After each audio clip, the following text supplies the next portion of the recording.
Metropolitano Podcast.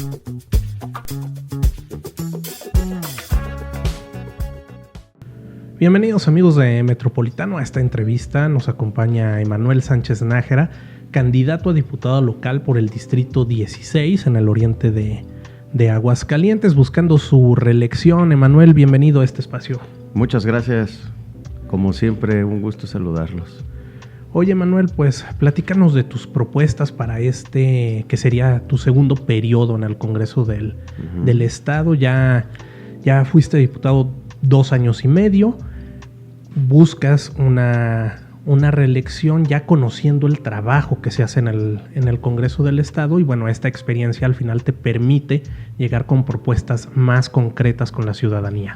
Y sobre todo me parece que más ambiciosas, es decir, una vez conociendo el tema de la curva de aprendizaje que todos en cualquier trabajo nuevo que se tiene debemos de cubrir, y viendo cómo son los procesos legislativos, pues también es posible determinar nuevas metas, y estas son incluso más ambiciosas. En la ocasión anterior, la propuesta que buscaba darle eje y centro a toda la campaña fue la del Internet gratuito. Aunque costó un buen rato de esfuerzo de estar cabildeando con distintas personas, con distintos entes de gobierno, se logra. Y eso te permite ver el paradigma de hasta dónde vas a poder alcanzar cosas. Y ahora lo que se propone es igual o más ambicioso que eso.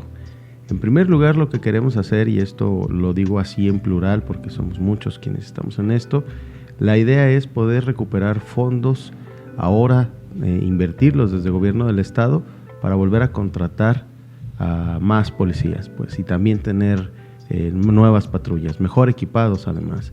Porque la realidad es que desde hace 5 años, cuando llega este gobierno federal, decide exterminar un fondo que iba a dar directamente a los municipios y que tenía el fin de contratar nuevas patrullas, policías, equiparlos, y tú podías incluso comprarlas o rentarlas según fuera tu idea de seguridad en el municipio, equipar a los policías, comprar armamento, chalecos, uniformes.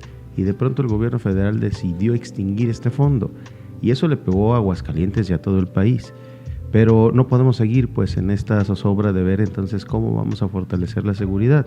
Y el acuerdo que se ha tenido conmigo y con el resto de los candidatos y las candidatas de esta coalición es que vamos a sacar presupuesto del gobierno estatal para ir fortaleciendo esta área, aun cuando la federación no lo quiera.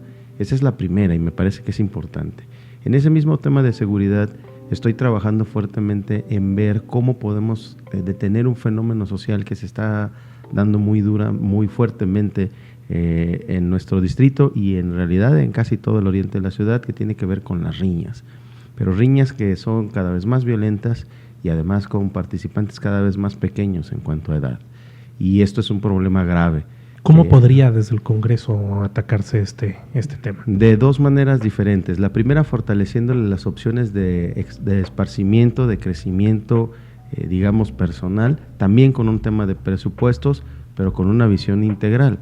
Es decir, a mí me ha tocado gestionar, por ejemplo, recursos para que la avenida Próceres de la Enseñanza, que está en el corazón del Guadalupe Peralta y en el corazón del distrito, que además tiene cercanía con otra gran colonia como es Valle de los Cactus, se estén construyendo nuevas canchas que le permitirán a los jóvenes tener opciones distintas.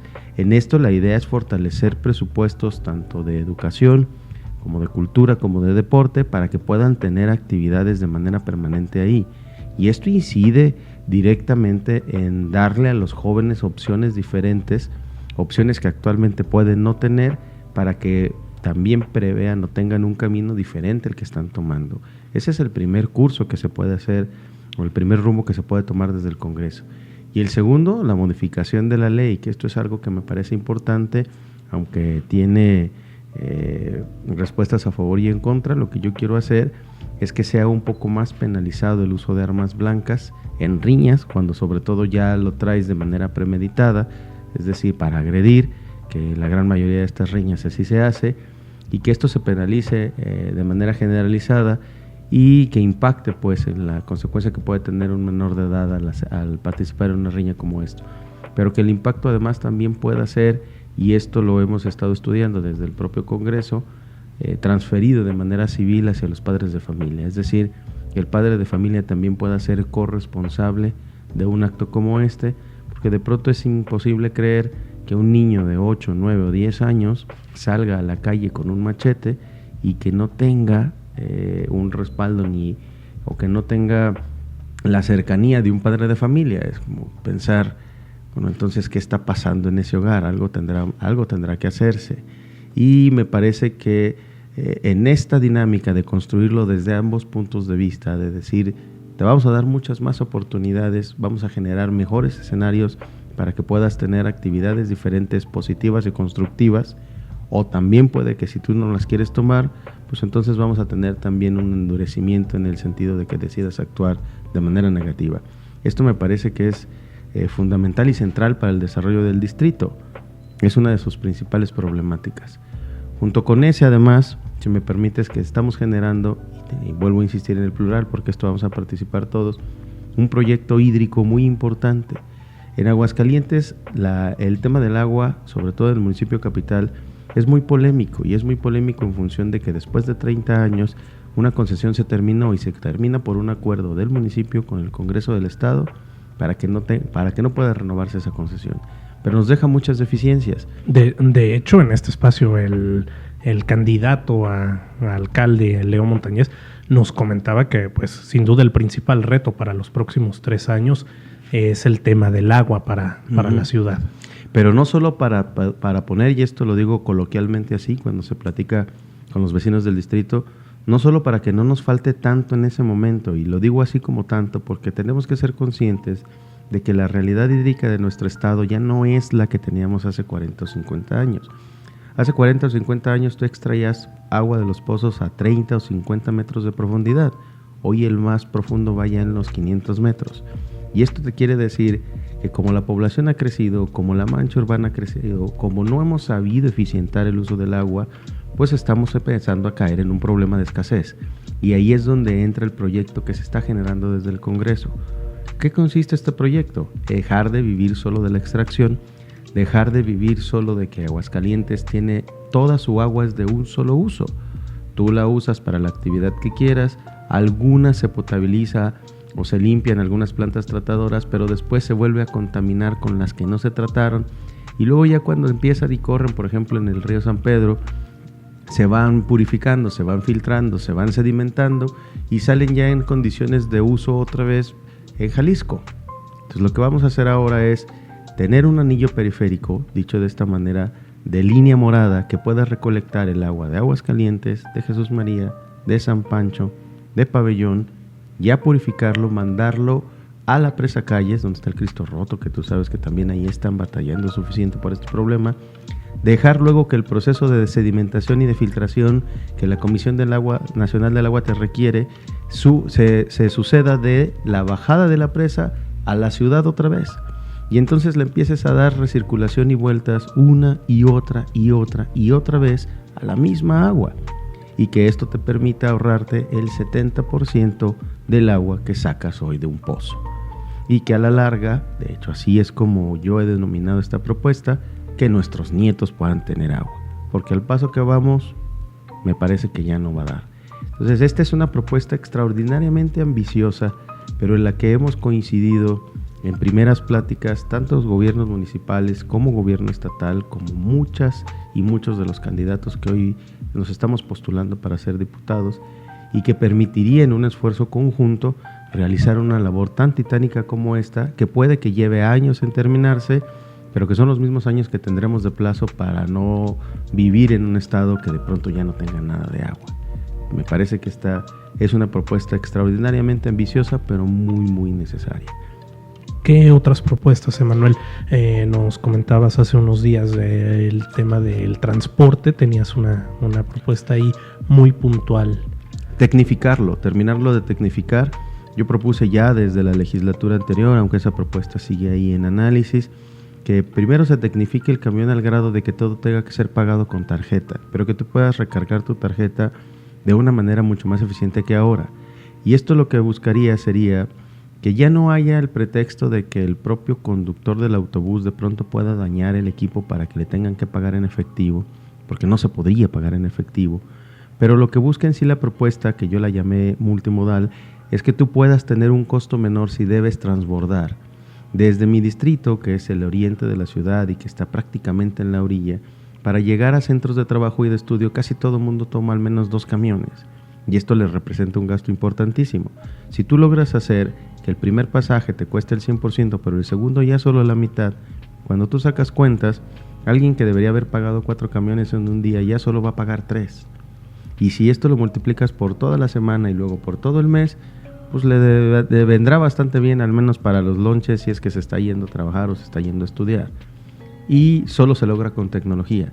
Dicho de paso, y esto es un abono a la ley que comenzaba diciéndote, todos los camiones ya traen un sistema de internet, que hay que perfeccionarlo, pero ya lo traen pues. Y en este mismo sentido, ponerles un localizador a los propios autobuses para que cuando tú estés en tu casa esperándolo, puedas ver desde tu teléfono también dónde viene, para que no salga 50 minutos antes. Y que además evite la tentación del conductor de, como comúnmente se dice, volarse la vuelta. Y entonces ya no cumplir con la ruta completa y dejarte esperando en la orilla, que desafortunadamente en mi distrito pues es la orilla. Y hay muchas ocasiones en las que con esta simple decisión del conductor pues ya condenó a varios pasajeros a esperar otros 50 minutos o tener que moverse ya en otro sistema porque ya no va a llegar al trabajo. Esta es una propuesta de movilidad junto con otras que ya presenté, que quiero empujar desde esta nueva legislatura. Y si me permites, por último, y me parece un tema importante, quiero construir un hospital veterinario por ley, que atienda mayoritariamente a perros y gatos, que trabaje sobre todo en el tema de esterilización, pero cuya función principal, sobre todo al inicio, sea la de esterilizar a los perros y a los gatos de la calle. Que hoy diferentes asociaciones, depende a quién más vayas trayendo el conteo, hablan de que existen en Aguascalientes entre 350,000 y 400,000 animales en situación de calle, lo que te dice que tenemos uno por cada 3 habitantes. De ese tamaño es la problemática hoy día en Aguascalientes. Y además, si me permites, yo soy de los que cree que el trato que le damos a estas 2 especies en particular, partiendo de la base de que son las 2 especies que más hemos convivido y con las que más hemos humanizado, a las que les podemos incluso comprar ropa, cama, alimento especial, los llevas al doctor, tu veterinario, les festejas incluso cumpleaños. Hay quien incluso de manera personal decide no tener hijos de tu especie, pero sí adopta perrijos o gatijos. ¿Esto qué te está diciendo? Que hay una que hay una sociedad que tiene conciencia y cercanía respecto a estas 2 especies. Pero para mí, la forma en cómo tú les tratas también refleja en buena medida cómo tratas al resto de la sociedad. Y en un tema cultural, lo que quiero lograr es que este mismo hospital trabaje arduamente en campañas permanentes de tutela de responsable y de adopción, buscando que lleguemos a los niveles de países de primer mundo, en donde el 80% de las mascotas que se tienen en el hogar son animales que fueron rescatados. Son animales que no fueron regalados, no fueron comprados, no fueron adquiridos de ninguna otra manera, sino rescatados. Y esto te ayuda no solo en un tema, digamos, social, sino además en un tema de salud pública, porque es la razón por la que cuando empieza a haber calor y empieza a haber vientos, todo el mundo sufrimos de alergias, todo el mundo sufrimos de enfermedades gastrointestinales, pues porque al final estás respirando todas las heces fecales que se evaporaron de estos animales que estaban libremente en la calle. Entonces, este es un conjunto de propuestas que me ha resultado muy positivo, que proviene precisamente de la necesidad de haber ya caminado tantos años ese distrito, que son las necesidades que, aunque hay muchas, considero básicas y prioritarias para atender esta ocasión en el distrito, y que además impactarán de manera positiva para el resto del estado. ¿Cómo ha visto la gente estas propuestas ahora que estás en campaña recorriendo las calles del distrito? ¿Qué te dice la gente cuando les presentas estas propuestas? Lo primero, con mucho escepticismo, es decir, con la duda de saber, como lo clásico que te preguntan casi en cualquier campaña, de si solo va a ser una promesa o si sí se va a poder lograr. Esa es la primera duda que hay que disipar. Y en esto, afortunadamente, como hay un respaldo del trabajo que se ha hecho durante lo largo de los años, pues es factible incluso mostrarles evidencias videográficas, gráficas, etcétera, de trabajo que ya se hizo, y que esto es una muestra y una garantía de que lo que se está proponiendo sí se va a poder hacer.